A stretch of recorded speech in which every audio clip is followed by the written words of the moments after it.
दोस्तों, आपका बहुत बहुत स्वागत है आपके अपने चैनल गणेश आई वर्ल्ड में। दोस्तों, जैसा कि आप सभी को पता था कि हमारी थर्ड यूनिट चल रही है, जिसमें दोस्तों हमने लास्ट वीडियो में चालक क्या होते हैं, चालक कितने प्रकार के होते हैं, धात्विक चालक, विद्युत अपघटनी चालक, इनकी विशेषताएं क्या होती हैं, इसमें अंतर क्या होता है, ये सब देख लिया था। दोस्तों, इस सीरीज को हम आज आगे बढ़ाएंगे और दोस्तों आज हम पढ़ेंगे विद्युत अपघटनी चालकता क्या होती है। अभी दोस्तों हमने पढ़ा था विद्युत अपघटनी चालक और अब हम पढ़ेंगे चालकता। दोस्तों, चालक और चालकता में अंतर होता है। दोस्तों, चालक वह होता है जिसमें धारा प्रवाहित होती है, जो धारा प्रवाहित करता है उसे चालक कहते हैं। और दोस्तों, जो धारा प्रवाहित करने का जो गुण होता है, जिस गुण के कारण धारा प्रवाहित होती है, उस गुण को कहते हैं हम चालकता। तो दोस्तों, अभी हमने पढ़ा था विद्युत अपघटनी चालक और अब हम पढ़ेंगे विद्युत अपघटनी चालकता को। इसके बाद दोस्तों हम विद्युत अपघट्य पढ़ेंगे। उस विद्युत अपघट्य के प्रकार पढ़ेंगे। यह दो प्रकार की होती है, प्रबल विद्युत अपघट्य, दुर्बल विद्युत अपघट्य। इसके बाद दोस्तों हम पढ़ेंगे विद्युत अनपघट्य क्या होता है। तो ये सब दोस्तों हम सीरियली सब पढ़ेंगे। तो इसके लिए दोस्तों आपको वीडियो को अंत तक पूरा देखना है, वीडियो को स्किप नहीं करना है। और दोस्तों, यदि आप चैनल पर नए हैं तो चैनल को सब्सक्राइब करके बेल आइकन को प्रेस जरूर करें। तो आइए दोस्तों हम प्रारंभ करते हैं। तो दोस्तों, विद्युत अपघटनी चालकता को समझने के लिए पहले थोड़ा सा हम बात कर लेंगे 1 सेकेंड विद्युत अपघटनी चालक पर।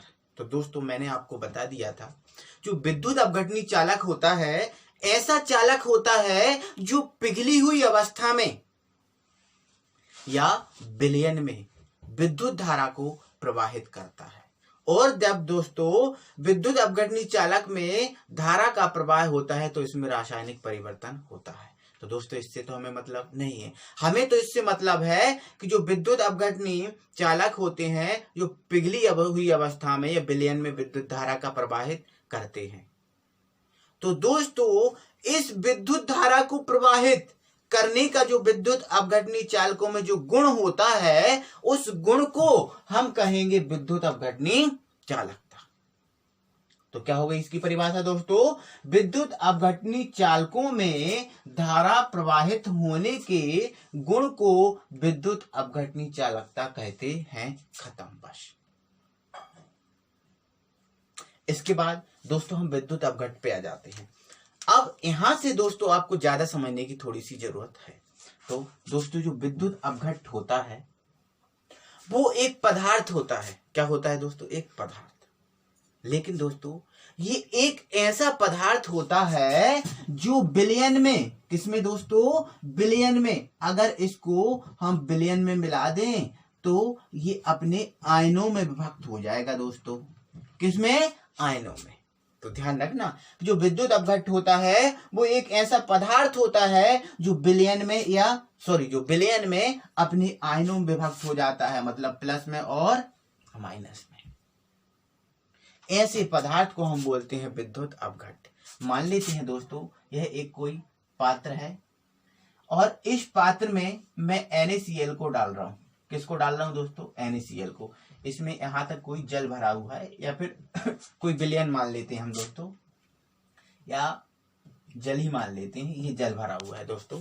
तो यदि इस NaCl को इस जल में डालता हूं, तब यदि ये NaCl Na प्लस में और Cl माइनस में विभक्त हो जाता है तो ये NaCl होगा ना दोस्तों, वो विद्युत अपघट्य होगा। क्या होगा दोस्तों? विद्युत अपघट्य। तो ध्यान रखना, इस प्रकार से जो KCl होता है, NaOH होता है, NH4OH होता है, CH3COOH होता है, ये सब विलयन में या पिघली हुई अवस्था में अपने आयनों में विभक्त हो जाते हैं। इसलिए दोस्तों ये सब है विद्युत अपघट्य। तो ध्यान रखना दोस्तों कि ऐसे पदार्थ जो विलयन में या पिघली हुई अवस्था में अपने आयनों में विभक्त हो जाते हैं, उन्हें हम बोलते हैं विद्युत अपघट्य। और दोस्तों एक इनकी विशेषता ये है कि जो विद्युत अपघट्ट होते हैं ये पिघली हुई अवस्था में विद्युत धारा को प्रवाहित करते हैं। किसको? विद्युत धारा को प्रवाहित करते हैं। इसके बाद दोस्तों अब मैंने विद्युत अपघट्ट को तो बता ही दिया है, यहां पर मैं विद्युत अनअपघट्ट की डेफिनेशन भी बता दे रहा हूं। विद्युत अनअपघट्ट, अनअपघट्ट, क्योंकि दोस्तों ये डेफिनेशन इससे ही रिलेटेड है, तो आप खुद बता दो दोस्तों। अब ये विद्युत अपघट्ट है और ये विद्युत ये विद्युत अनअपघट्ट है। क्या दोस्तों? ये विद्युत अपघट्ट है और ये विद्युत अनअपघट्ट है। मतलब ये एक ऐसा पदार्थ है जो विलयन में या पिघली हुई अवस्था में अपने आयनों में विभक्त नहीं होगा। क्या बोला दोस्तों? ऐसा पदार्थ जो विलयन में या पिघली हुई अवस्था में अपने आयनों में विभक्त नहीं होता, उस पदार्थ को हम बोलते हैं विद्युत अनअपघट्ट। और यदि विद्युत अनअपघट्ट के उदाहरण की बात करें दोस्तों, तो इसका जो उदाहरण है वो होता है शक्कर। शक्कर को जब हम घोल देते हैं तो ये अपने आयनों में विभक्त नहीं होती। उसी प्रकार दूसरा एग्जाम्पल दोस्तों इसका ग्लूकोज। ये भी दोस्तों अगर हम इसको घोल दें तो अपने आयनों में विभक्त नहीं होगा, घुल जाएगा लेकिन अपने आयनों में विभक्त नहीं होगा। तो दोस्तों ये है विद्युत अनअपघट्ट। इनको आपको याद रखना है। चाहो तो आपको इनकी परिभाषा लिखकर आपके फिर आपको या फिर रफ आपको काम करना है तो आप, मैं जो बोल रहा हूं उसको आप लिख सकते हैं, कोई दिक्कत उसमें नहीं है। तो इसके बाद दोस्तों हम विद्युत अपघट्ट कितने टाइप के होते हैं उनको पढ़ेंगे। तो विद्युत अपघट्ट मैंने दोस्तों अभी बता ही दिया था, एक प्रबल विद्युत अपघट्ट होता है और एक दुर्बल विद्युत अपघट्ट। तो पहले हम पढ़ लेते हैं प्रबल को और इसके बाद हम पढ़ेंगे दुर्बल को। तो पहले दोस्तों हम समझेंगे प्रबल विद्युत अपघट्ट। तो दोस्तों जो प्रबल विद्युत अपघट्ट होता है वो एक ऐसा विद्युत अपघट्ट होता है जो विलयन में या फिर दोस्तों हम कहें जल में, या फिर हम कहें जल में, या फिर आप विलयन मान सकते हो। तो ऐसा पदार्थ जो विलयन में पूर्णतः मतलब पूरा विभक्त हो जाता है उसे हम कहते हैं प्रबल विद्युत अपघट्ट। जैसे दोस्तों उदाहरण की बात करें तो जैसे नमक, यदि हम नमक को जल में घोल दें तो क्या नमक पूरा घुल जाता है जल में? हाँ, पूरा घुल जाता है। तो जो नमक है दोस्तों वो प्रबल विद्युत अपघट्ट है। क्या यदि हम जल में रेत को डाल दें तो क्या रेत घुलेगी उसमें? नहीं ना, तो ये प्रबल विद्युत अपघट्ट नहीं है। तो जल में क्या हम साबुन को डाल दें, क्या साबुन जल में पूरी घुल जाएगी? नहीं घुलेगी। हम डाल देंगे, साबुन डली रहेगी, थोड़ी बहुत घुलेगी और डली रहेगी, तो साबुन भी हमारा प्रबल विद्युत अपघट्ट नहीं है। लेकिन नमक को यदि जल में डाल दे दोस्तों तो नमक पूरा घुल जाएगा। तो दोस्तों आपको याद रखना है, ऐसे पदार्थ जो विलयन में पूर्णतः विभक्त हो जाते हैं उन्हें हम बोलते हैं प्रबल विद्युत अपघट्ट। तो इसके उदाहरण में दोस्तों यदि जल में हम नमक मिला दें तो जो नमक है जल में पूरा घुल जाएगा, तो इसका एग्जाम्पल हुआ। दोस्तों इस प्रकार से इसके एग्जाम्पल NaCl हो सकता है। NaCl, H2SO4 प्रबल विद्युत अपघट्ट है दोस्तों। ये KCl, sodium acetate, CH3, COONA, HNO3, nitric अम्ल, ये दोस्तों प्रबल विद्युत अपघट्ट के एग्जाम्पल है। तो ध्यान रखना है ये प्रबल विद्युत अपघट्ट कहलाते हैं। आपको दोस्तों इनको याद रखना है क्योंकि ये बाद में भी काम आते हैं। अब इंपॉर्टेंट पॉइंट दोस्तों आता है इस प्रबल विद्युत अपघट्ट का। तो दोस्तों प्रबल विद्युत अपघट्ट का इंपॉर्टेंट पॉइंट ये है कि दोस्तों यदि इन विद्युत अपघट्टियों का हम ताप बढ़ाएं, क्या बोला मैंने दोस्तों? यदि हम इन विद्युत अपघट्टियों का ताप बढ़ाएं तो इनकी जो चालकता है उसमें वृद्धि होगी। क्या होगी दोस्तों? वृद्धि होगी। तो ध्यान रखना, क्योंकि इनका हम ताप बढ़ाएंगे तो इनकी चालकता में क्या होगी? वृद्धि। अब दोस्तों हमें पता है ये प्रबल विद्युत अपघट्ट है। अब प्रबल विद्युत अपघट्ट है, जैसे मान के चलो इस जल में मैंने नमक ही मिला दिया NaCl। अब नमक मिलाऊंगा तो जो नमक होगा वो Na+ में और Cl- में टूट जाएगा।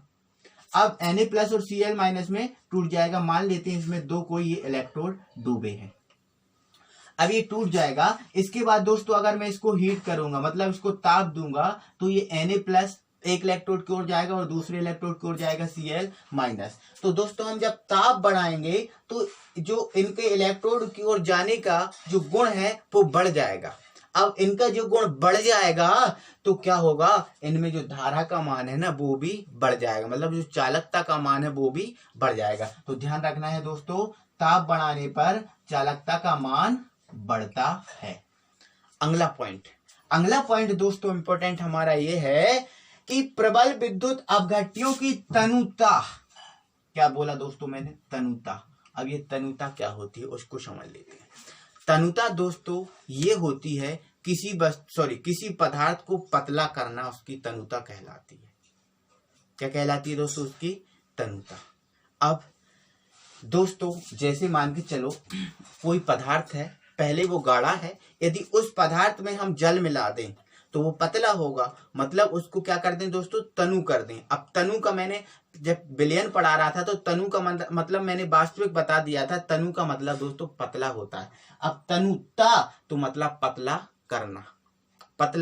करना, और कैसे करना, जल मिलाकर करना। ठीक है दोस्तों। तो अब इस यहां पर ये पॉइंट है कि तनुता बढ़ाने पर, क्या बोला दोस्तों, तनुता बढ़ाने पर प्रबल विद्युत अपघट्यों की चालकता में कोई विशेष प्रभाव नहीं पड़ता। अब कोई विशेष प्रभाव क्यों नहीं पड़ता, क्योंकि दोस्तों ये प्रबल विद्युत अपघट्य हैं, और प्रबल विद्युत अपघट्य तो वे होते हैं जो पूर्णतः वियोजित हो जाते हैं। अब ये तो पहले ही पूर्णतः वियोजित हो गए, पूरे घुल गए।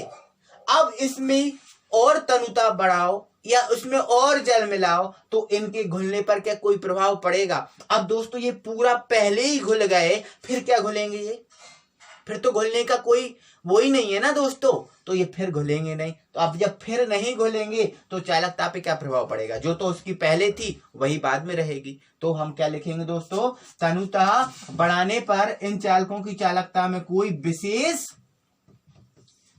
प्रभाव नहीं होता। तो आपको ध्यान रखना है दोस्तों, एक बार फिर से आपको समझा दे रहा हूं। ऐसे पदार्थ जो विलयन में पूर्णतः विभक्त हो जाते हैं उन्हें हम बोलते हैं प्रबल विद्युत अपघट्य।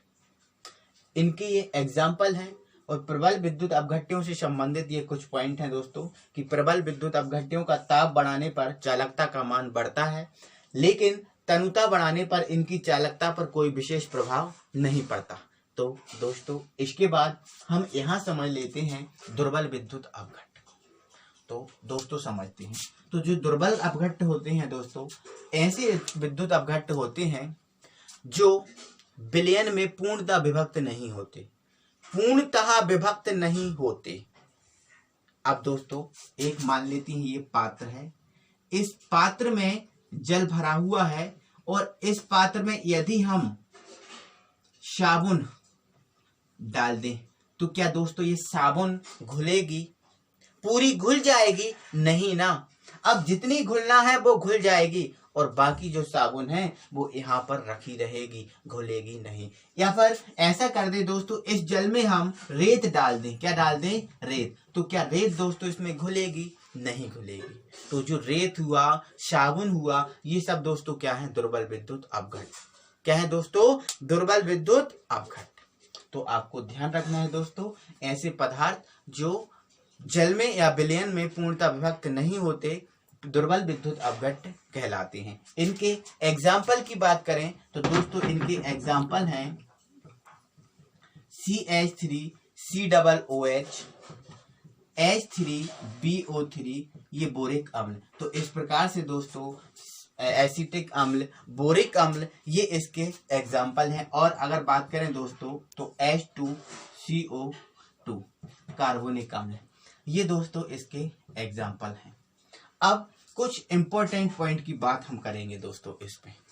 तो इंपॉर्टेंट पॉइंट हमारा ये है दोस्तों कि ताप बढ़ाने पर इनकी जो चालकता है उस चालकता में कोई विशेष प्रभाव नहीं दिखता।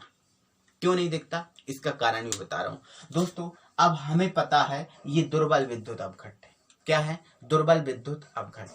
अब दुर्बल विद्युत अपघट्य है तो ये कम घुलेंगे, कम घुलेंगे ना दोस्तों। अब कम घुलेंगे तो दोस्तों ये आयन, मतलब आयन भी कम देंगे, मतलब इसके जो आयन है धनायन और ऋणायन वो भी कम बनेंगे।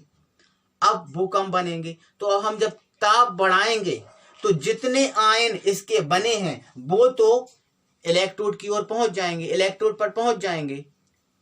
लेकिन अब ताप बढ़ाने से ज्यादा क्या होगा, क्योंकि जितने आयन है वो तो पहुंच गए। अब उसके बाद क्या करेगा, चाहे ताप बढ़ाओ या फिर कम करो, उससे कोई प्रभाव पड़ेगा, क्योंकि उसके पास आयन ही नहीं है। तो वो पहुंचाएगा क्या, इलेक्ट्रोड की ओर। अब जब पहुंचाएगा नहीं इलेक्ट्रोड तो धारा का वो जो मान है उसमें क्या कोई ज्यादा प्रभाव आपको देखने को मिलेगा, नहीं मिलेगा। तो ध्यान रखना आपको दोस्तों कि जो ताप बढ़ाने पर इनकी जो चालकता है उसमें विशेष प्रभाव देखने को नहीं मिलता।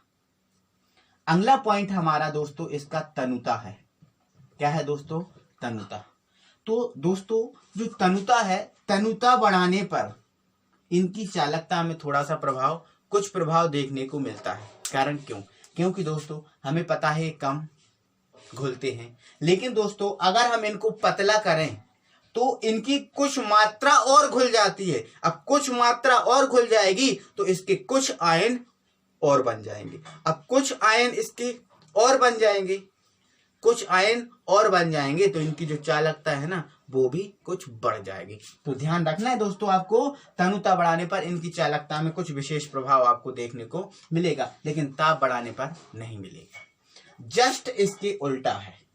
तो दोस्तों इसके बाद मैं यहीं पर इसका अंतर क्लियर आपको कर दे रहा हूं, जो आपको होमवर्क में अपनी फेयर कॉपी में नोट कर लेना है। जो आज मैंने पढ़ाया है दोस्तों उस सभी को नोट कर लेना है। और दोस्तों इनकी आपको लिखित नोट्स इसके बाद मैं आपकी स्क्रीन पे प्रोवाइड करूंगा, तो आप इसको स्क्रीनशॉट ले लीजिएगा, इसके बाद उसको लिख लीजिएगा। तो पहले मैं दोस्तों अंतर बताऊंगा।